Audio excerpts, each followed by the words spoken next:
Stay tuned. The local life will be right back.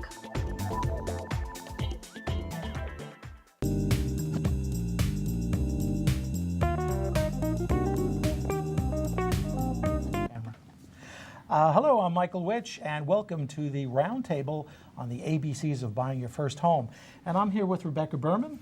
And Rebecca is an active real estate agent, and she's also going to be talking and dealing with our social media. That's right, Mike. Nice to be here tonight. And if any of you want to call in or tweet us or email us, we'd be happy to answer your questions. And you know, in real estate, they say location, location, location. Well, you're in the right spot. We have 3 guests tonight to talk about the ABCs of buying your first home, and actually anything real estate and anything financial. And they are as follows. Kathleen Spadaro is a principal real estate broker at Spadaro Realty, or real estate, I should say, in Mamaroneck. Jane Murray, you're the associate broker at Caldwell Banker in Larchmont. And Rob Miller is vice president of mortgage lending for residential home funding. Well, welcome to the 3 of you. Thank you. And thank you for taking some time to be with us. And again, we invite callers to make comments, call in, tweet in, email in, and we'll do our best to get an answer from our guests. So, the local market, Mamaroneck, Larchmont, Rhinebeck, hot, cold, things are selling, things are moving. Cooling It's cooling, okay? this time of year, typically. Not, sales are not fast. Right. No, it was a Okay. very aggressive spring though. Yep. The spring market was more than hot. It was boiling. And how about financial? It's been very busy on my end, but clearly there's no question it's slowing down right now. You could point to a lot of reasons as to maybe why, but we're This is not a still- cycle that you normally expect it to slow down. No, this is not any.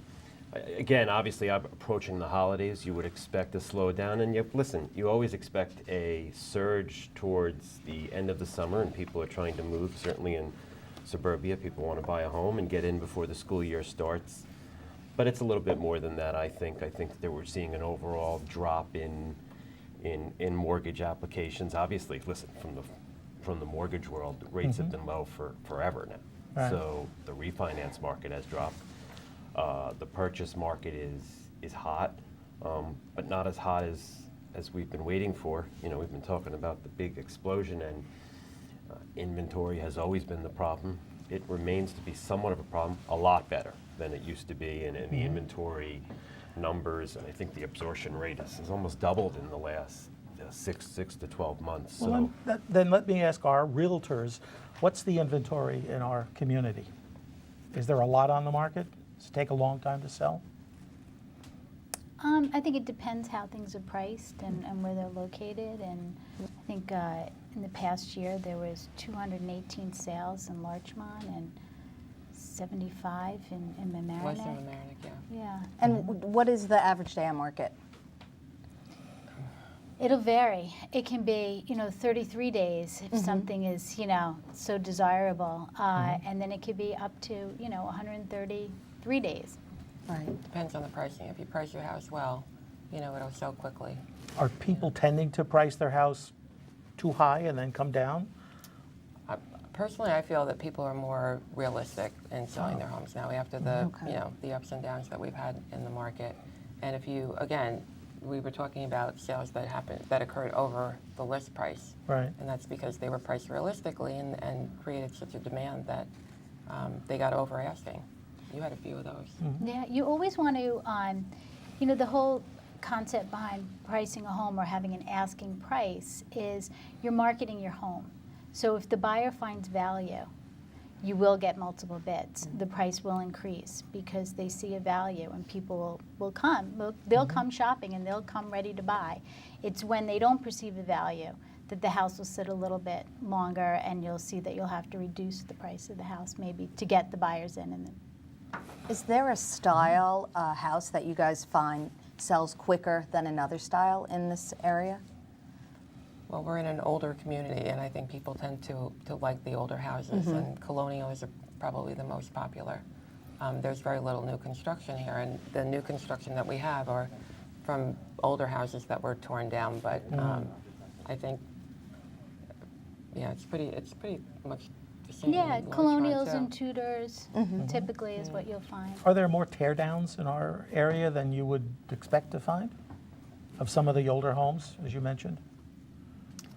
Not as much as I don't think so. renovations. Yeah. You know, you'll find if somebody has a smaller home on a larger lot and they feel that, you know, a builder feels that they can purchase that and there's value, then they'll do that. But we don't find as much new construction in Larchmont and in Mamaroneck as you would in perhaps Rye. Yeah, with larger properties, I mean, we're limited with our property, and then if you have a neighborhood that's limited in price range, you're not going to build a, brand new house that's, the most expensive place on the block. So, And Rob, what about the availability of mortgages? Well, certainly from a tear down, it's much more difficult to get a new construction loan than it is to just get a traditional mortgage, which is readily available. Obviously, the press is that maybe it's harder to get a mortgage today than it was several years ago, and it is. And going back 5 or 6 years ago, you needed a heartbeat and you can get a mortgage. But it is more difficult. There's a lot involved in that. I'd have to be on your show about 10 more times to really explain why. Well, we'll invite you back. We could do a special edition. You got it. But there's still money out there. There are still mortgages being written. You don't need a large down payment to buy a home. That's not true. What's your typical down payment that you're seeing people do? Well, again, in the Westchester area and right here locally, you are seeing a little bit more of the 20% down, which is your cookie cutter, basic, throw 20% down. You can, on the jumbo side, put as little as 10% down and still be in a home in the $1 million range. Pushing above that, it gets a little bit more difficult. And certainly, if you're going into conventional loan limits and loans that are below 600,000 and then even a tier below into the 400,000s, you can still put 5% down or 3.5% down on an FHA loan. So the down payment, I don't think, is a problem in this industry of more than anything else. The debt to income ratio is our scrutiny right now, and how we calculate whether someone qualifies or not. That's really the tough part these days. Do you find similarly in selling that people are hampered by finding the money? Or It depends on your have price they range. pre-qualified? Well, I think almost everybody, when you're working with a buyer or you're if you have the seller and the buyer's coming to you with an offer, everybody needs to be pre-qualified. Because if you're working with a buyer, you could be shopping for things that they can't afford. Yeah. And you've wasted a lot of time for everybody. And as, representing the seller, you need to make sure that the person that's putting their offer in is well qualified. It can't just be a great offer. You need to make sure that the offer is going to stick and go all the way through to the closing. What is it about our community that people tell you they're attracted to? Just the proximity to water, the city? the commute to the city, the The commute, community as a whole, it's a nice, Larchmont and Mamaroneck are both nice villages that you have a sense of walking down the street and you see other people that you know. The harbor is a great draw. There's all the community things for recreation in the area, and mostly I think it's a lot to do with the commute and Yeah. not just the community. So, Oh, I apologize, Mike. Does the tax factor, how does that affect your buyers coming into Larchmont and Mamaroneck? Is somebody just coming into the community? you mean what? The Yeah. taxes. Tax. We're the highest. Again, I think Country. it They need depends upon tissues who. when they Yeah. Yeah. Are they shocked, like if it's a new buyer coming into the community? Again, it depends on the price range and where they're coming from. So if you have a young couple that's coming up from the city and they've already looked at the schools, at the private schools of Manhattan, they're okay with them because, $25,000 a year in taxes, that's equivalent to kindergarten.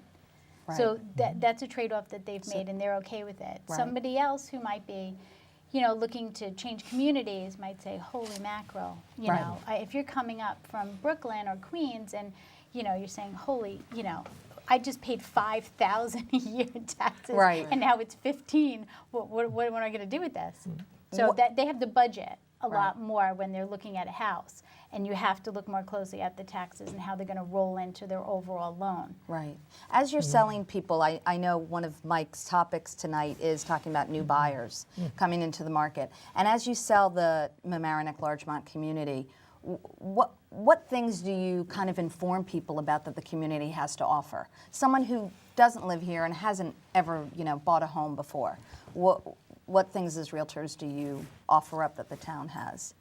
Well, I think one of the things that Kathy spoke about is the recreation programs that we have. I mean, the town of Mamaroneck, which most people know incorporates Larchmont, Village of Larchmont, the Village of Mamaroneck, the recreation programs are unbelievable. I mean, whether you're an adult learning how to play tennis or you're a child who wants to learn flag football, there is something for everyone. They just had the camp out that they have in the harbor and the spooktacular that they have. There's so many things that you might not know about. Right. Yeah, you take swimming, you can become a lifeguard at the town pool. There's so many different things that you can do here.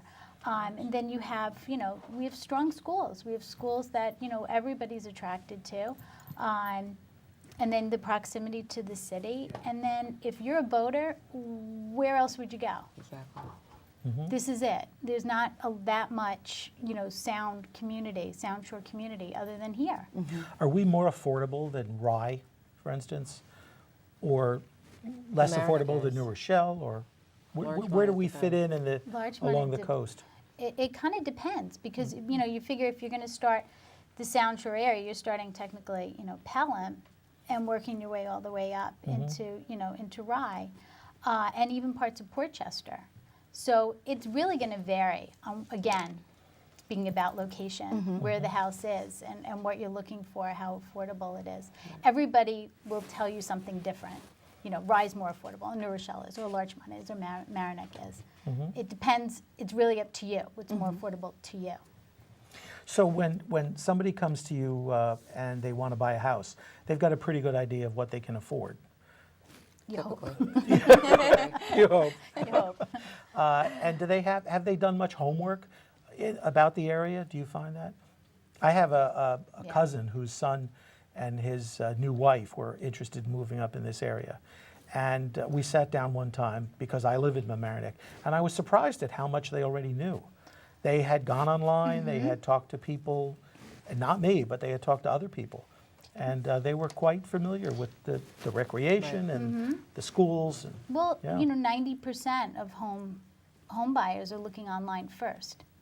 So just as we would do anything, how to treat a cold, you're going online. And that's where you're going to do the most research. And you need to make sure that information is, accurate and obtainable. And they come to us and they, there's some things that might not be correct. But again, just like you see the pictures of a home online, once you're in the house, it might just be a little bit different. It might be better, it might be worse. You're not quite sure. you think some of those pictures are photoshopped? No. Or staged, perhaps? The wide angle lens. The wide angle, yes. Well, even on television, the wide angle lens, for instance, that it what makes me happened? look a little Are we heavy. using a wide angle And I'm lens? so thin in real life. We have a very good question from one of our viewers. They want to know, for young professionals, what is your advice to them as realtors and as a mortgage? As well, I guess this would somewhat apply to you. Your advice to them as far as buying or renting. So if you're a young person coming to wanting to live here. Right. If you know if you're settled on an area and you've done your research, you can't just come in and buy right away. You have to really know where you want to be. Right. So to me, if you have to rent, you're throwing that money away. You're better off, I think, putting that toward a down payment And that's you would recommend that to a young person if they were coming up to you even and if living it's a here. co-op that you, at least you started somewhere that you're not going to grow out of too quickly. Right. You own it, you have the same tax benefits and write-offs, so. From the mortgage world, no renting. Right. Well, that's why I said it somewhat applies to you. From the mortgage world, what about the availability of money for co-op or condo versus a house? Well, you said the first word there, co-op, which is a lot more difficult than it used to be. It's almost a bad word right now because half the industry has left the co-op business. It's much tougher, and again, there are a lot of reasons for that, but there's no question that co-op lending is tougher. The down payments are more restrictive, the credit worthiness is more restrictive, and not to mention the fact that you have to go through a whole board to get through the building. So you're getting through a bank, you're getting through a board, and in the Westchester area and locally, I haven't had that many problems, at least from a board side. I mean, I deal with a lot of co-ops in Manhattan too, and the boards can be painful. Yeah. But overall, co-op lending is without question more difficult. Condo lending, not so much. I think condo lending is parallel somewhat to a single family, certainly from a down payment, from a debt to income ratio standpoint. You're not going to be, that's not going to be that different from a qualification standpoint, whether it's a condo or a single family home. But of course, the home is the most desirable. Yes? A single family? Yeah. Well, it depends on what someone's looking for. There are people who are looking for a condo and they don't want the maintenance of a property, and some people, there are beautiful townhome areas where you don't have to worry about any of that stuff. So I think it really depends on what someone's looking for, whether it's a single family home or some form of townhome or just an apartment or condo. Or there's no shortage of any of those. There's lots of different varieties in Westchester and lots of price points on all those types of homes. So I think that you'll find there's plenty of variety there. But I mean, listen, the single family home coming from the city to suburbia, that's your gold standard of getting your white picket fence and your dog named Rover and starting a family and doing all that stuff. I have a question for the realtors, which I think viewers love to know about in their community. What was the highest sale, or approximately the highest sale that happened in Larchmont Mamaroneck, and what is also your average sale price from this past year or the past few months? Larchmont, for sure.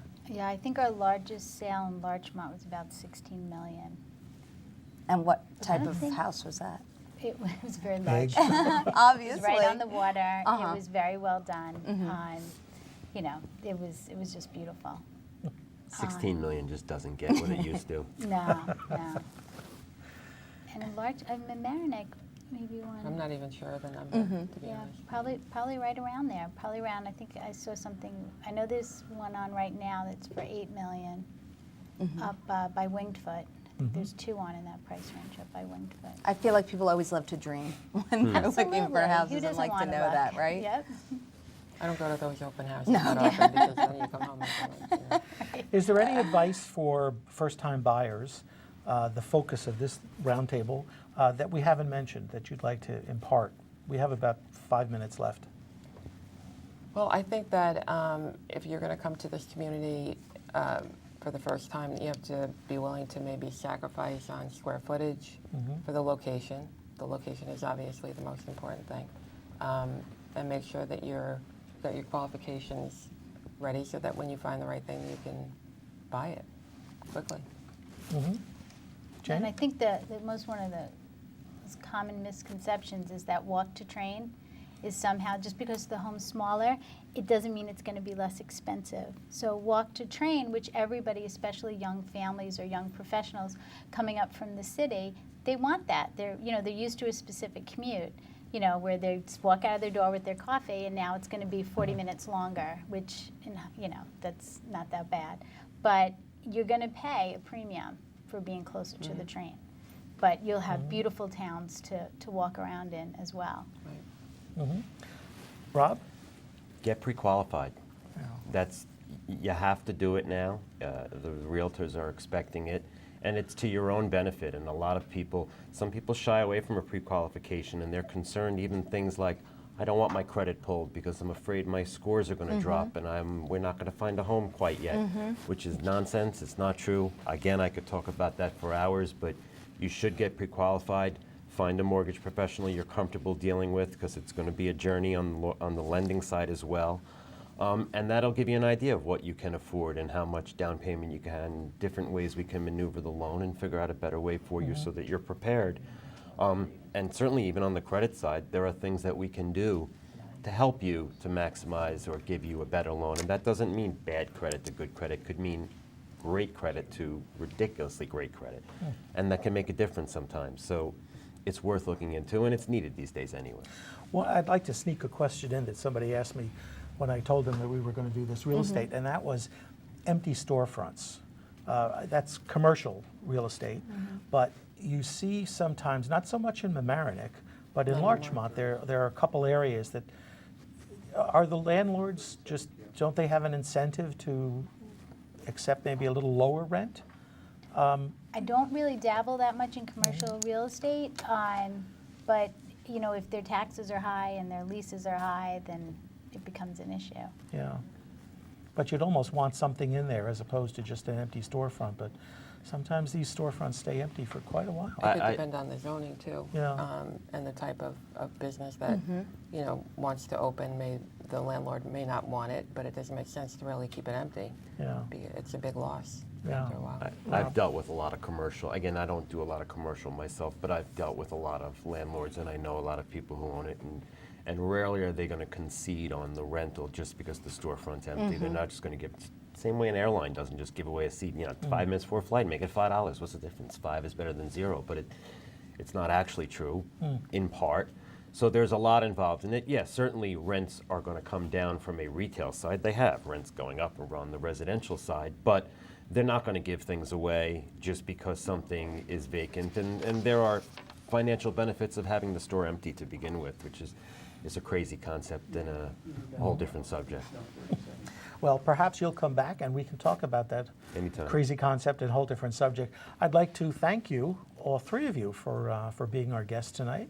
And our show has not ended, but thanks to Kathleen Spadaro from Spadaro Real Estate in Mamaroneck, and Jane Murray from Caldwell Banker, and Rob Miller from Mortgage Lending for Residential Home Funding. And hope to have you back again. Anytime. Thank you. Okay. Thank you, Rebecca. Thanks, Mike, for having me today. Be here with this realtor group. And also stay tuned for more community stories. Right.